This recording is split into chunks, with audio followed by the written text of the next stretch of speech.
Hi friends, welcome to my channel. Amar Bagi నొదుటిపై కుంకుమ బొట్టు పెట్టగానే అది బాగి కళ్ళలో పడుతుంది. అమ్మా అని బాగి అరుస్తుండగా ఇక ఊదుతూ ఉంటాడు అమర్. అది చూసి కుళ్ళుకుంటుంది మనోహరి. పర్లేదండి అని బాగి అనేస్తుంది. ఆ తర్వాత పంతులు గారు అమర్ బాగి కుటుంబాన్ని పూర్ణాహుతి సమర్పించమంటాడు హోమంకి. అలాగే అంటూ బాగి అమర్ పిల్లలు అందరూ కలిసి హోమంలో పూర్ణాహుతి సమర్పించి వాళ్ళ కోరికని కోరుకొని మనసారా దండం పెట్టుకుంటారు దేవునికి. ఆ తర్వాత పంతులు గారు ఆ కుటుంబానికి ఆశీర్వాదం ఇస్తూ ఉంటారు. పిల్లలు బాగి అమర్తో పాటు అనామికపై కూడా ఆ ఆశీర్వాదపు అక్షంతలు పడతాయి. ఇక పంతులు గారు ఇలా అంటుంటారు, హోమం దిగ్విజయంగా పూర్తయింది కాబట్టి మీ ఇంట్లో ఉన్న దుష్ట శక్తులు ఖచ్చితంగా తొలగిపోతాయమ్మా అని దీవిస్తూ ఉంటాడు. ఇక ఆ తర్వాత పెద్ద ఆయన ఇలా అంటుంటాడు, ఇప్పటికే లేట్ అయింది, భోజనాలకి వెళ్దాం పదండి అని అంటూ ఉంటాడు పెద్ద ఆయన. ఇక పిల్లలు ముగ్గురు పెద్దవాళ్ళిద్దరూ భోజనానికి వెళ్ళిపోగా అమర్ అంజు 2 డేస్ నుంచి నువ్వు కళ్ళు తెరవడానికి కూడా భయపడుతున్నావు, అసలు ఏం జరిగింది ఆ రోజు రణ్వీర్ ఇంట్లో నువ్వేం చూసావు అని అంజుని అమర్ ప్రశ్నించగానే మనోహరి చాలా భయపడిపోతూ ఉంటుంది. ఇంకా ఇలా అంటుంటుంది మనోహరి, ఇప్పుడే కళ్ళు తెరిచింది కదా అమర్, ఇప్పుడే ఎందుకు అంతలా ప్రశ్నిస్తున్నావు, కాసేపు అయ్యాక నార్మల్ అయ్యాక అడుగుదూలే అని మనోహరి అంజుకి ఏదో అడ్డం వచ్చినట్టు మాట్లాడుతూ ఉండగా కోపంగా బాగి ఇలా అంటుంటుంది, అంజు డాడీ నిన్నేం అడుగుతున్నారో నీకు అర్థమైందా, నువ్వు చెప్పగలవా అని బాగి అడుగుతుండగా చెప్పగలను అని అనేస్తుంది Anju. That's my brave girl అని మెచ్చుకుంటుంది అంజుని బాగి. ఏం జరిగిందో చెప్పమ్మా అని బాగి అడుగుతుండగా నేను గేమ్ ఆడి పడుకున్నానా, ఆ తర్వాత ఇంట్లో ఏదో పెద్ద శబ్దమైన వాళ్ళే చూద్దామని నేను బయటికి వచ్చాను, అప్పుడు అక్కడ ఒక పెద్ద షాడో కనబడింది అనగానే మనోహరి చాలా షాక్ అవుతుంది. ఇక ఆ తర్వాత అని అమర్ అంటూ ఉండగా ఆ పెద్ద షాడో ఏంటా అని నేను ముందుకు వెళ్ళి చూడబోతే అదొక పెద్ద లేడీ షాడో అని అంజు చెప్తుండగా మనోహరి ఇంకా టెన్షన్ పడుతూ ఉంటుంది. ఇక చెప్పు ఏమైంది అని మళ్ళీ బాగి అడుగుతుండగా ఆ లేడీ షాడోని చూడగానే నాకు భయమేసి లోపలికి వెళ్ళిపోయాను అని అనగానే మనోహరి ఊపిరి పీల్చుకొని, ఓహో ఇదేం చూడలేదా, చూసిందేమో అని నేను టెన్షన్ పడ్డాను అని అనుకుంటూ ఉంటుంది మనోహరి. ఇక పిల్లలు ముగ్గురు మళ్ళీ అక్కడికి వచ్చి అంతా కలకంటున్నావు, ఆ గేమ్స్ నిన్ను బాగా భయపెట్టేస్తున్నాయి, అందుకని కలలో కూడా అవే కలలు కంటున్నావు, మొన్న కూడా అంతే డాడీ, నిద్రలో ఫైటింగ్ చేసినట్టు యాక్టింగ్ చేసింది, అందుకని వాటర్ తాగిచ్చి పడుకోబెట్టాం అని అనగానే ఇక రాతోడు కూడా అవునమ్మా ఎందుకు అంతలా వచ్చేస్తున్నావు అని అంజుని కసురుతారు అందరూ. ఇక మా రూమ్కి వెళ్ళిపోతాను డాడీ, అక్కడే కంఫర్ట్ ఉంటుంది నాకు అని అంటూ పిల్లలు వెళ్ళిపోగా అమర్ బాగిని మొబైల్లో ఉన్న గేమ్స్ అన్నీ అన్ఇన్స్టాల్ చేసేయి అని అనేస్తాడు. అలాగేనండి అని అంటుంది బాగి.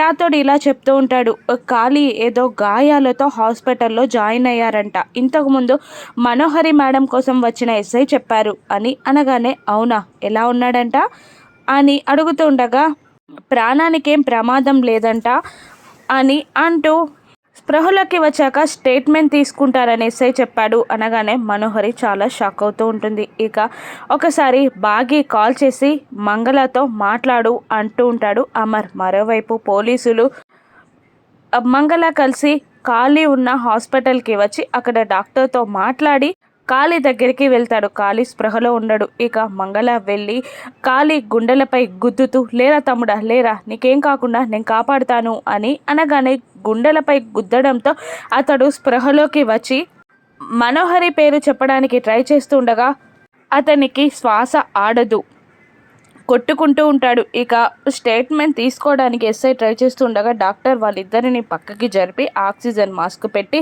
ఇప్పుడు స్ట్రెస్ ఫీల్ అయితే అతని ప్రాణానికే ప్రమాదం, కాసేపు కోలుకున్నాక నేను మీకు కాల్ చేస్తాను అని డాక్టర్ అనగానే అలాగే అంటూ వాళ్ళు ముగ్గురు బయటికి వచ్చేస్తారు. మంగళకి అక్కడ 2 కానిస్టేబుల్స్ని కాపలా పెడతానని, ఏదైనా అవసరం ఉంటే చెప్పమని చెప్పి ఎస్ఐ వెళ్ళిపోతాడు. ఇక బాగి కాల్ చేస్తుంది మంగళకి. ఎలా ఉన్నాడు మావయ్య అని అడుగుతుండగా బాగానే ఉన్నాడు అని అంటుంది మంగళ. స్పృహలో ఉన్నాడా అని అడుగుతూ ఉంటుంది బాగి. ఆ స్పృహలోనే ఉన్నాడు కానీ ఏమీ మాట్లాడలేకపోతున్నాడు అని మంగళ చెప్పగానే అమర్ ఫోన్ని తీసుకొని మీరేం టెన్షన్ పడకండి, నేను డాక్టర్తో మాట్లాడతాను, ఖర్చంతా నేను భరిస్తాను, నేను హాస్పిటల్కి కూడా వస్తాను అని అంటూ బాగీకి ఫోన్ ఇస్తాడు. ఇక మామయ్యని చూడ్డానికి నన్ను వస్తాను పిన్ని అని అంటుండగా వద్దమ్మా, ఇప్పుడు పోలీసులు కాపలగా ఉన్నారు, ఇప్పుడు నువ్వు వచ్చినా చూపించరు, వాడు మాట్లాడేటప్పుడు నేను ఫోన్ చేస్తానులే అని మంగళ అంటూ ఉంటుంది. కాళీ స్పృహలోకి వచ్చాడని తెలుసుకున్న మనోహరి టెన్షన్ పడుతూ రూమ్లోకి వెళ్ళి రణ్వీర్కి కాల్ చేసి కాళీ హాస్పిటల్లో ఉన్నాడని, ఏదో చెప్పబోతున్నాడని, వాడు నోరు తెరిస్తే నేను జైలుకు వెళ్తానని, వాడిని ఎలాగైనా చంపేయమని మనోహర్ని కాపాడమని వేడుకుంటూ ఉంటుంది రణ్వీర్ని. ఇక ఏంటి నువ్వు చేసిన నేరం నా మీద నెట్టాలని చూస్తున్నావా? నువ్వేంటో నాకు తెలీదా? అన్నీ తెలిసిన నీ భర్తగా నీ గురించి నేను నమ్ముతాననుకున్నావా? వాణ్ణి నేను అస్సలే చంపను. వాడసలు నన్నెందుకు చంపాలనుకున్నాడో, ఎవరు చంపేలా చేశారో నేను తెలుసుకొని తీరుతాను. ఎవరిని కూడా చంపనివ్వను. వాడి నోటి నుండి నేను నిజం కక్కిస్తా అని అంటూ రణ్వీర్ కోపంగా కాల్ కట్ చేస్తారు. మనోహరి టెన్షన్ పడుతూ ఉంటుంది. ఇక కరుణ ఆర్జేగా ఏదో ప్రోగ్రామ్ అటెండ్ అవ్వబోతూ ఉండగా బాగి కాల్ చేస్తుంది.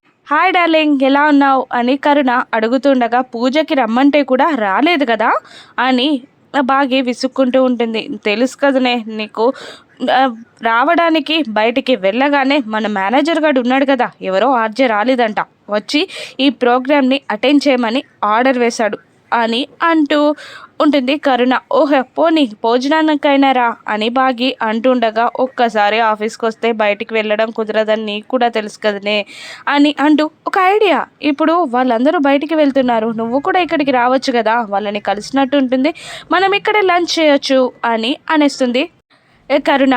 అలాగే ఆయన అడిగొస్తాను అని అంటూ ఉంటుంది బాగి. ఓహోహో, ఆయన పర్మిషన్లు మొత్తానికి ఫ్యామిలీ లేడీ అయిపోయావన్నమాట అని ఆట పట్టిస్తూ ఉంటుంది కరుణ బాగిని.